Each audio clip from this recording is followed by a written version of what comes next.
What is up, everyone? TJ Jackson here with Omar Pichersky. You got it right, Pichersky. And today's date is September 6, 2020, and we are discussing Ego is the Enemy, which happens to be my favorite recent book. So I read this book maybe 5 years ago and then just recently reread it, and I'm happy to discuss this book with you, Omizel, because I know you read this book. Is this the first book you read on your new Kindle? You know what? It's not the first book, but here's the story. You actually told me, like, when you sent me the Kindle, because you have to know that Jesus sent me the Kindle, and that was really a game changer for me, because the way you read it, you don't have to turn the pages. You can, like, read it in the dark and stuff. So you told me at that time that Ego is the Enemy was really one of your favorite books. And I didn't read that one first, but I read it 1 month ago, and great book. Now I understand why you really like it. Yeah, you know what I love about it is I think it's a book that everyone can read and everyone can get something from. At least here in the American culture, I feel like the ego is something that a lot of people don't feel they have, or they feel you have to have a certain level of success to have an ego. So a lot of people, at least here, feel like this book shouldn't apply to me or wouldn't apply to me. But that's what I love so much about it, because I'll admit I pride myself in not having so much of an ego, of being as normal and regular as possible. And it's always been that way. So even myself, when I saw the book, I was thinking, how much will I get out of this? I don't think too highly of myself where I don't feel my ego is a problem. But in reading it, you realize that your ego can always be improved. It's something that can always, even forget just on the public level, on the personal level. If you can learn how to really cultivate and improve your ego, you will become a better person, a better, everything. Your entire life will improve. And I think that's what I love so much about it, to the point where if you ask anyone around me, especially the younger kids, what my favorite book is or what I preach, it's this. It's that the ego is the enemy. And I think a lot of times, especially our youth, can get into a trapping where it's either all in, their ego's very high, they're very full of themselves or confident in themselves, or it's all low, where they don't have any confidence. And that, to me, is the important thing about life and about this book, is learning how to find that true balance. So before we talk more, though, I want to know from others, what is the best way to keep your ego in check? What do you do to try to keep your ego in check? Omizel, you don't have an ego, at least one that's dangerous, in my opinion. But we've always talked about it, how you have to have faith in yourself. You have to believe in yourself. You have to think that you can do something great. But do you ever feel like you have an ego issue? And if so, how do you keep it in check? Real quick, you know what's funny about you, Omar? What? When I ask questions, I could tell you're not used to being interviewed. So I see things in your face that I don't know if others see, but it's kind of funny. So I do like interviewing you because I like putting you in this spot. I noticed. What would you say, Omizel? How do you keep? Do you think you have an ego, and if so, what do you do to keep it in check? Yeah, so like you said, I think ego lives inside of everyone, first of all. So we all have it. It's just more like the way you control it, So to me, and like Ryan Holiday, he said it the best: always stay a student in whatever situation. Always stay a student. So I always try to learn. So I think that kind of keeps me in check. When I do something, I'm not going to say I'm the best. I'm going to try and say, what can I improve? What can I learn more? So always stay grounded on that kind of a spot. So that would be, for me, the way I would keep my ego in check. I think, because we've talked about it, the importance of Yeah. confidence, and it's no secret that a lot of those who succeed in life, you have to have Mhm. confidence and belief in what you're doing. But it's a fine line when you think you know everything. And that's where I think you're 100% right. You got to stay a student. You got to stay on the idea of I can learn something. And there were some cool examples that I Mhm. got from my uncle, Michael. I remember being in the studio recording Why. His whole part, the choruses were already done because he had already recorded it, but Mhm. we were in the studio where he was recording that very last line of the song. And I remember him asking, "Is that how you wanted it? Was that okay for you?" And then that is something I'll never forget, because here I am at 17 years old, 16 years old, and he's asking me, with all his accolades, with all everything he's achieved, he's asking, did it satisfy me? And if not, we could do it again. And if I was okay, then we can go on. And that just forget the I remember so clearly just pulling myself outside, like, making just seeing the whole situation and thinking, if he can do this, then there's no reason why I should ever be to the point where I don't ask someone for their opinion. Mhm. And that's what I believe in. I believe you have to ask people their opinion. And it's something I think with my fans I've tried to do, where let me know what you don't like. Let me know what you like. Let me know. I try to, when I ask certain questions, I want them to know there's no ego, because I truly want to improve at what I'm doing and make everything better and more enjoyable. And the only way to do that is if your ego's in check and you're open to criticism. So that is something I strongly believe in. And for anyone who's ever watching this and ever wants to say something, please don't feel bad. Don't be scared. It's actually greatly appreciated. And I always try to, for some of them who have come out and said something to me that they don't like or they think is a better idea, I've always thanked them, because it's a genuine feeling of thank you and gratitude for doing that. Because I want Yeah. to be as great as I possibly can. And I truly feel the only way to do that is by being open to criticism and open to growth. Mm. So Yeah, and I noticed that actually on when we were doing all the shootings together and the music videos, that you were very open to, like, if we had like something to say, just to make improve, like, the way you walk, the way, absolutely. like you were telling us, please tell me, and that is cool, because someone who has a big ego would say, the way I'm doing it is the right way. You can't tell me nothing. And See, that and was really cool. yeah, and Omizo, I kind of, I don't want to say I was like that, because I don't ever think of myself as an arrogant person, even when I was younger. I mean, Mhm. sure, there was moments where I would joke, and I think all kids do that. Yeah. But I've learned that, and again, I think it goes back to what I've learned from my family. If you could just let go and let professional people and people who have a vision do their thing, Mhm. oftentimes you come out ahead. There's times where it's like I'm strong about this, especially in the studio, but Yeah. there's often times where I'll just say to David, "Your call." We just talked about it with Damaged, the Yeah. intro, and I'll share this, which is Damaged, the next song that's coming out for myself. I had asked Omizzle, I've asked Francis, I've asked my kids what their opinion is on a certain part in the beginning, whether they Mhm. like it, whether it's too loud. And I couldn't figure out that answer. I think I had an idea, but certain people were saying otherwise. So it got to the point where I told David, this is my dilemma. This is what I'm struggling with. But I want you to make the final call. Whatever you say with, that's what it is, and what's cool is David's always allowed me to be the leader of my ship.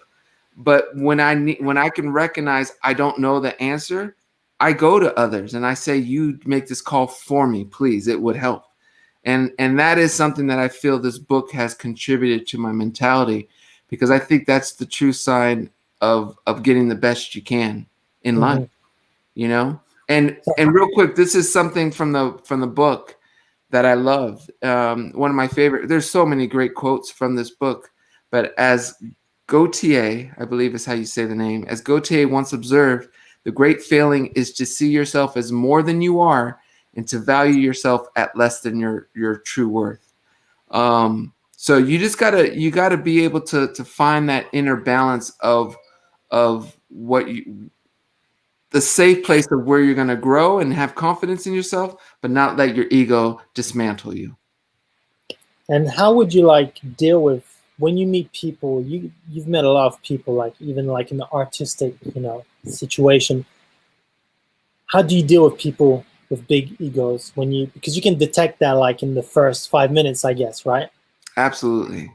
So how do you deal with that? You know, Omar, I've met a lot of people. And you know what? There's a difference between confident and being egotistical. Hmm. I've Yeah. met a lot of people who are confident and who believe in themselves. There's a difference between that and being humble and egoless, or at least close, you know? So I've met people who think they're God's gift to this earth, you know, and well, we all are God gifts to earth, but you know, who think that they are above everyone. And I don't even pay any attention, to be honest. I don't really like to be around that. I don't pay attention because, and maybe this is wrong to say, but I don't waste my energy trying to fix it, you know, because I've also learned when people are like that, Mm-hmm. oftentimes they lash out at certain people for questioning the way they believe of themselves. They take it as an attack. And I my life is fragile. I have a lot of responsibilities that I don't want to even get into that battlefield. So I kind of let that go, to be honest. But I've seen it a lot. And the funny thing is, the greatest artists or the most successful or the ones with the biggest impact to me Mm-hmm. have been the ones that have been the least egotistical. Again, strong confidence, strong worth ethic, strong capabilities, but ego is actually quite low. And that's how I've been blessed to see that. So when there's a certain person who's showing that ego, it Yeah. doesn't phase me. It doesn't, you know. Yeah. Yeah, I don't know if that answered your question, but It does. But well, I think you have to have like a lot of confidence to actually like ask, like the example you gave with damage, and asking like your kids, your wife, other people, what did they think about a specific part without like saying, yeah, I already know the answer, that's my music and stuff. I think you have a lot of confidence, to actually go to people without an ego and tell them what you think about it, even if those people are not musicians or are not in the music field. So that to me shows confidence, not having ego. agreed. And I love what Caroline just said. I don't know if we can go back to that comment, but Caroline, here it is. She says, I feel like ego comes from low self-confidence. And There you go.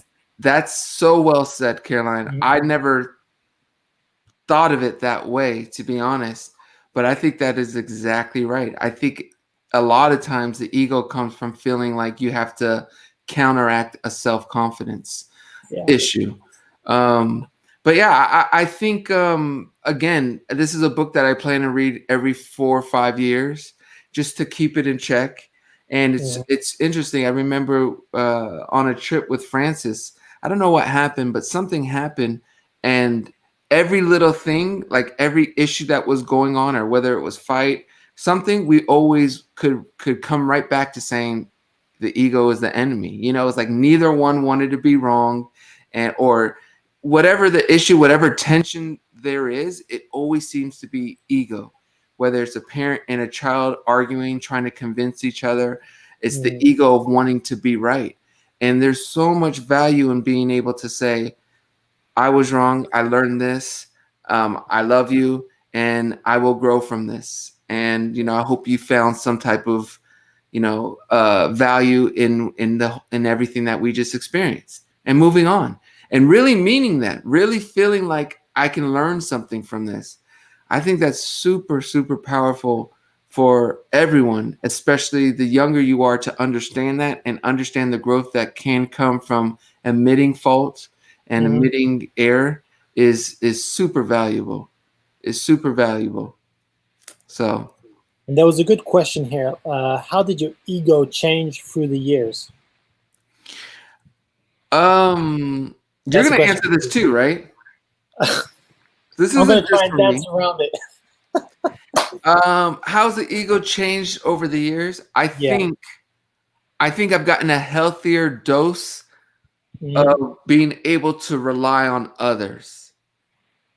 mm, If you asked me this question 15, 20 years ago, I wanted to control more. I wanted to have a bigger say on the outcome.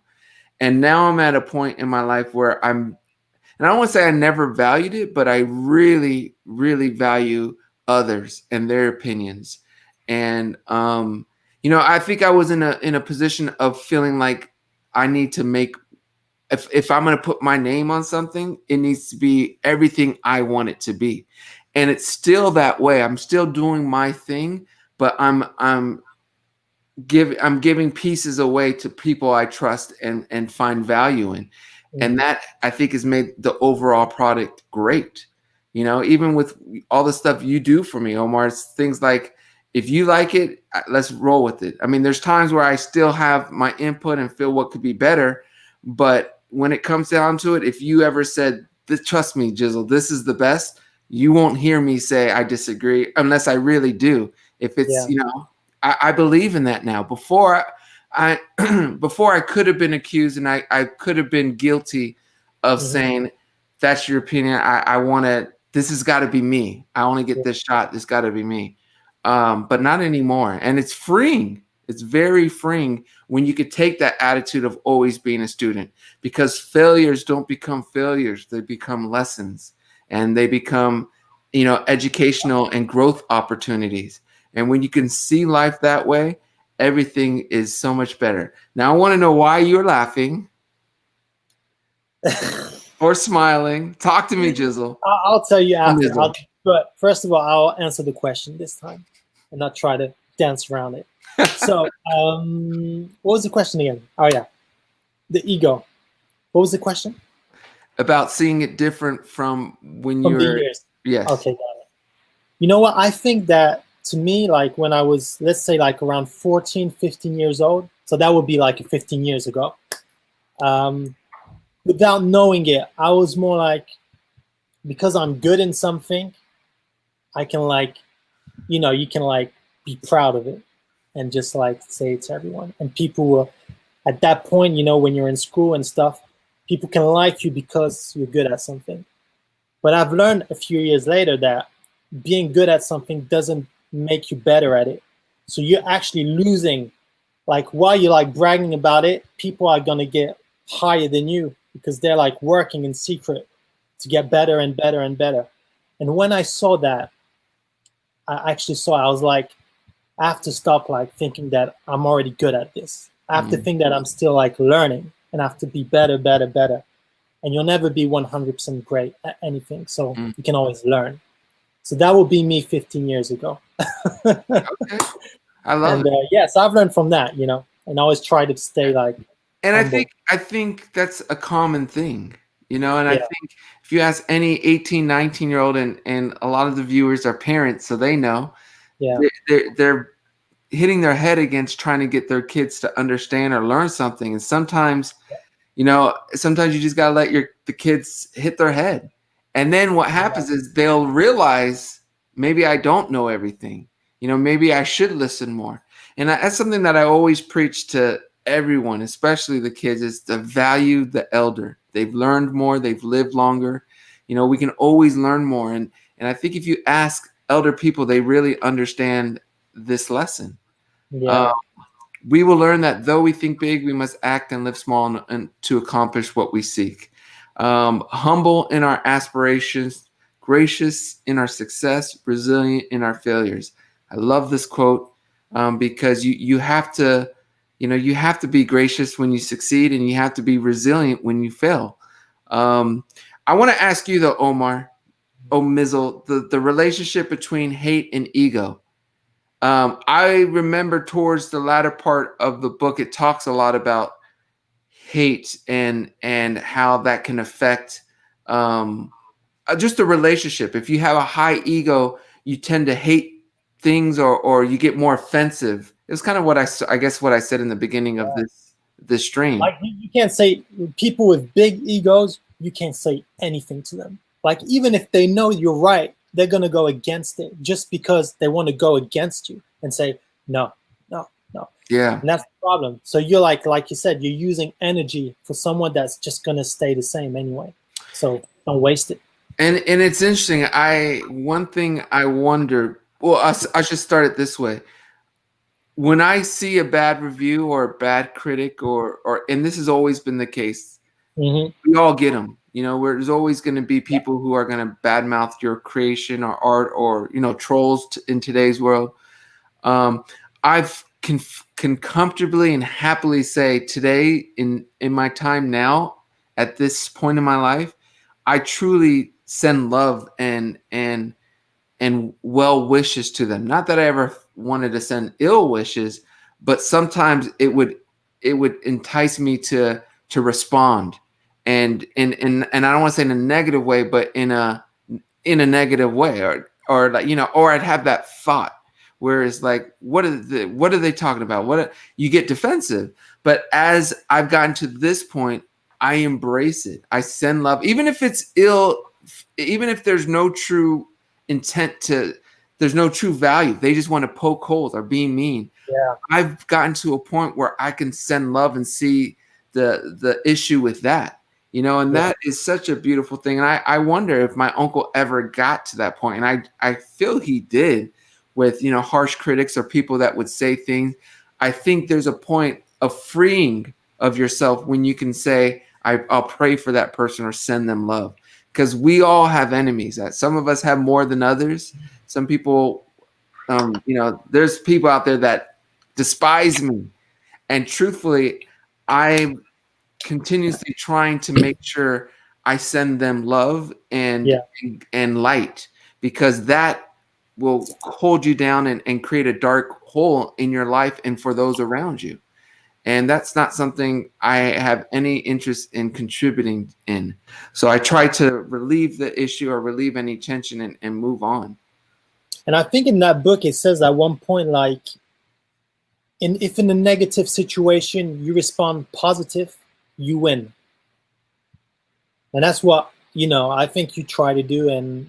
But like, what's so sad about that is sometimes, like one of the quotes that was just up was "kill them with kindness." Sometimes the person who's attacking you, when you do that, they take it like you're being arrogant or you're being, and then they come harder or more upset. It adds fuel. And that's not the intention. It's just that I'm not going to stoop to a level of being ill and being mean and being nasty, because that to me destroys everything. It destroys your love. It destroys your harmony. It destroys your creativity. It destroys relationships, because that hate and negativity harnesses itself somewhere. So, I strongly believe in love and strongly believe in the saying, if you don't have anything nice to say, don't say it at all. But saying all that, again, for my izzles and loyalties out there, if there's something that you think could be better, say it. Don't be afraid. There's no ego here. That's my new type of saying, and I try to live by that. I want to grow and I want to be as great as I can, and I want you to enjoy what I do as much as I can. So please let me know. Let's see. Omar, there was this question. What is the difference between having an ego and being confident or cocky? What's your opinion?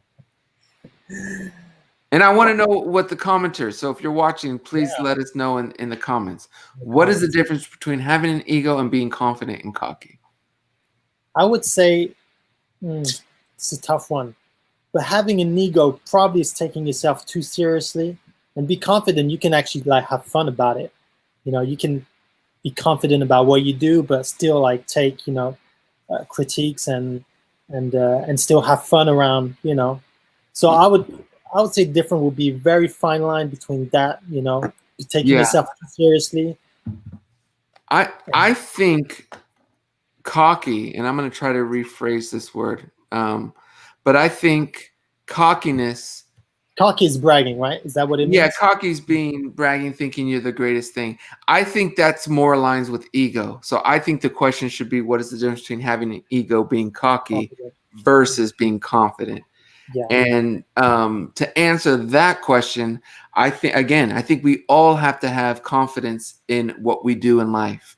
I Hmm. think confidence plays a valuable role because it's we do tend to live in a negative society that can hold you back or doesn't believe. You know, there's all these great accomplishments came from people who had confidence in what they believed in and what they're doing. The problem is ego, when it turns into ego and you're unwilling to listen to anything, unwilling to see any issues you may have, it can Hmm. derail you and you can neglect simple things, simple signs that could have fixed it and made you successful in life. Hmm. So you have to be confident. You just have to make sure you um, keep yourself surrounded by others who will tell you when you're wrong, who will, it's like the people who have just yes people around them. That contributes to a lifestyle of egotism and cockiness, where Yeah. you can be confident and have naysayers and people who are going to keep you in check. Yeah. Exactly, Sophie. So Sophie says, with confidence, you are still open for advice. Wonderfully said. And not that you're just open, you are actually engaged in accepting that advice and utilizing that advice. Because some people will try to hide behind the mask of, I'm open for advice, but when it comes down to it, I'm not changing. So you got to be willing to incorporate that advice. Being Yeah. sure of yourself, but ready to consider other opinions and ideas from others. And again, um, yeah, I want to answer this the weird. How do you correct egotistic behaviors in your kids? But what I was going to say is, again, this all obviously applies to professional and creative goals and the arts, but it also applies to everyday life, and it applies to parenting. There's things that I did as a parent that I was so strong on and believed in that I've had to now unlearn, not unlearn, but be more open to. Hmm. Um, how do you correct egotistic behavior in your kids? In my opinion, you got to let them fail, and you can't deride them when they fail. You can't say, "See, I told you so," because all that's going to do is protect them and make them feel that they can't fail, and Hmm. therefore they can't share and be open. So Yeah. I think you let them fail. You tell them your opinion and tell them you're going to fail in life. You're going to hit your head. You're going to screw up. You're going to make mistakes, but that's the best thing you can do because you can learn. Just be their aid. Don't be their don't go against them. Don't be that headwind in their life. Tell them what you think, tell them your ability, but let them do their own failing. I truly believe that.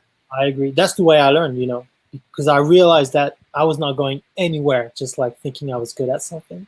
And Yeah, I was seeing people getting better, than I was. So I was like, maybe I have to calm down a bit and work. it's huge. That that Yeah, that you have to realize yourself. I think the kids. Do your work, do it well, then let go and let God. I love that quote. That's all there needs to be. Just do your Mhm. absolute best, let it go, and it is what it is. And that's Yeah. something that I've still I don't know if I've shared that with you, Omizel, but Francis knows, and even myself, Mhm. I've gotten to the wonderful place. Podger's been there, which I commend on him, but I've gotten to a great place where I do my absolute best and then I let Yeah. it go. If someone doesn't like this song, if someone doesn't like this performance, I'll take it. I'll see if I can improve it and continue on. It is what it is. Some of our old 3T songs are in a way hard for me to listen to because I hear so many mistakes, but it is Mhm. what it is, and it's contributed to where I am now as an artist, and you have to accept that as part of the process, you know. Yeah. And I must say this to you, Jizzle, that I work with a lot of artists and do also like a lot of since the coronavirus through distance, through Skypes, and we do like editing through Skypes and stuff. And I can tell that when there's no ego in the way, well, from the artist side, say, it flows so well. So I can take you as an example because between you and me, there's no ego. Well, I don't think so. The flow is like perfect. It just goes just so smooth, and so easy, and even it becomes fun, to do. So that I would say that's a great thing between like two artists. When there's no ego, sometimes you'll just get amazing stuff about it. And what it does, it lends itself to an environment where people can suggest and you can Yep. try new things because you're not being judged and you're not being critiqued, you know, and to me that's super important, especially in art, is that you try new Yeah. things and you grow and you're not scared to suggest things. And I've been in many studios where there has been ego in a room and Yeah. ideas aren't really accepted. The ideas are shot down before they're even heard or before they're even expressed because of variety of reasons. Maybe it's because of the status or the level of someone or what they've prior achieved or not achieved. Yeah. And to me, that's one of the main reasons why I go to Nashville. It's so not like that, at least where the camp I've been working with. It's been super, super open. Anyone can suggest anything in any way. And to me, that's what lends itself to not only the most enjoyable time of creating, but to the best actual product. Yeah. You know, and that's again, I've been the other way. I've seen it, I've experienced it. I have no strong interest in going that way. So for me going forward, it has to be that way, or I just won't do it. Life's too short and I don't want to put myself in that type of environment. And Yeah. you know, there's pressure to be put into places where I can see that happening, and I'm not doing it. I'm going. This is the way I want to do it. I want to do it with people who are egoless and people who are just trying to make the best art. Period. And whoever comes with it comes with it. You know. Yeah. So, So Jizzle, I think we are like 9 minutes away yes. from another video. So should we conclude this? What would be your last advice for the Right ego? here. This is my last advice. Wherever you are, whatever you're doing, your worst enemy already lives inside you, your ego. Keep that ego in check. When you find yourself in a fight, when you find yourself in a battle, whatever you're finding yourself, check your ego. See if there's a way that you can just be open to learning and admit fault, admit a mistake, even almost to the point where even if you don't feel you're at fault, just find something to admit. It's very freeing and it's actually a very strong sign of strength. And you will learn more and you will get more respect and you'll get more appreciation if you do that. So that would be on this, while we're talking about ego as the enemy, that would be my final advice. I agree. Nothing else to say. Nothing else to say. All right. So we are going into the #1 fan premiere. We will see you guys there. And to everyone here, we love you all. And thank you guys again for the support. It means the world. Until next time, adios. Omar, anything else? We try to put everyone in. Just saying. For the #1 fan video. So don't be mad. Yeah, it's this guy. I pointed that way. It's his fault. If you're not in, I'm sorry. So no, but